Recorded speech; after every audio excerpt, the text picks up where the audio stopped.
পাবনার ঈশ্বরদীতে অনুমোদনহীন বিভিন্ন ব্যবসা প্রতিষ্ঠানে যত্রতত্র বিক্রি হচ্ছে এলপি গ্যাসের সিলিন্ডার। অনুমোদিত প্রতিষ্ঠান ছাড়া পেট্রোল জাতীয় দাহ্য পদার্থ বিক্রিতে নিষেধাজ্ঞা থাকলেও তা মানছেন না ঈশ্বরদীর এলপি গ্যাস সিলিন্ডার ব্যবসায়ীরা।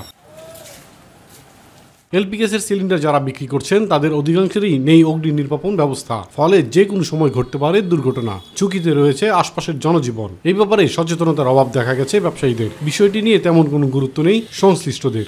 অল্প গ্যাস আমাদের বিক্রি করার লাইসেন্স লাগে কিনা এটা এজেন্টেরা দেয়, আমরা তো আর এত জানি না।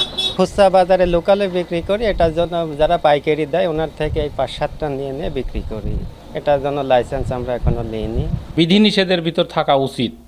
এখন সবাই মনে করেন বিক্রি করছে, এর কোনো বাধ্যবাধকতা কোনো নিয়ম কানুন তো আমি দেখছি না। ফায়ার সার্ভিস বলছে লাইসেন্স ছাড়া যে কোনো দাহ্য পদার্থ বিক্রি অপরাধ। এতে জনজীবনের নিরাপত্তা ঝুঁকি বাড়ার পাশাপাশি রাজস্ব থেকে বঞ্চিত হচ্ছে সরকার। গ্যাস সিলিন্ডারটা ব্যবহার করা, যতটা বিপণন বিক্রয় করা হচ্ছে, এটা 100% এটা ঝুঁকিপূর্ণ। প্রক্রিয়াজাতকরণ বা গুদামজাতকরণ বা যে পর্যায়ে যান না কেন, আপনাকে অবশ্যই নির্দিষ্ট ফায়ার সেফটি সেখানে ইনস্টল করতে হবে। ব্যবসায়ীদের লাইসেন্স করার জন্য সময় বেঁধে দেওয়া হবে বলে জানিয়েছে উপজেলা নির্বাহী কর্মকর্তা। বললেন, নিয়মকানুন না মানলে নেওয়া হবে আইনগত ব্যবস্থা। লাইসেন্স ছাড়া বিক্রি করা আইনত দণ্ডনীয় অপরাধ এবং এটা কিন্তু ঝুঁকিপূর্ণও বটে। বিস্ফোরকের যে লাইসেন্সটা, সেই লাইসেন্সটা করার জন্য তাদেরকে একটা নির্ধারিত সময়সীমা আমরা বেঁধে দিব এবং সেই সময়ের মধ্যে যদি তারা লাইসেন্স করতে ব্যর্থ হয় তারপরে তাদের বিরুদ্ধে আমরা আইনত যে পদক্ষেপ নেওয়া সেটাই আমরা নেব।